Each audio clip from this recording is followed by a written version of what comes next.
Rachel Ishiguro. I'm a yoga therapist, and today I'd like to introduce you to the tripod of the foot. If you've taken a class from me, you might have heard me talk about this before. When we're standing or moving around on the feet and bearing weight through the feet, ideally, we're going to be connected to the ground through 3 points on the bottom of the foot. One is the joint at the base of the big toe mount. One is going to be the pinky toe mount, base of the pinky toe. And the third point is going to be the center of your heel bone. And the reason why we choose these 3 points is because your foot has 3 arches, structurally speaking. So one arch that we're probably mostly familiar with runs from the big toe mount to the heel and is this arch that we see more in some people than others along the inner edge of the foot. But we also have an arch that runs along the outer edge of our foot from the pinky toe mount to the heel. And we have a third arch that runs across the ball of the foot from the big toe to the pinky toe mounts. And these arches, like all structural arches, are helpful for distributing the forces that go through our feet when we're standing and walking around.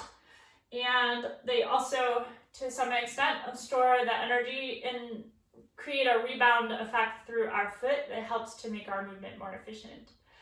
One thing as a teacher of yoga postures that I really like about the tripod of the foot is it gives you a tool as an individual to make decisions about how you place your feet and how you move at your hips when you're doing standing poses. So if you've taken a yoga class, you might have heard cues like line up the outer edges of your feet with the outer edges of your mat, or bring your big toes in to touch, or turn your feet out 45 degrees. And the problem with this universal cueing is it doesn't really take into account individual differences in anatomical structure. To explore the tripod of the foot as an alternative, you can just come to stand however you like to stand. Notice where your weight is distributed on your feet, and then see whether it's possible for you to balance the weight between the 3 points of the tripod on each foot. It may be possible, but it may also not be possible for you. So either way, you're just going to notice how that goes for you. And then you can try making changes. Make small changes, see what the results are. So if you step your feet in closer towards each other, you may find that that affects your ability to connect with the tripods of your feet. Stepping the feet wider, same thing. Rotating the feet out or in also will affect your ability to connect with the tripod.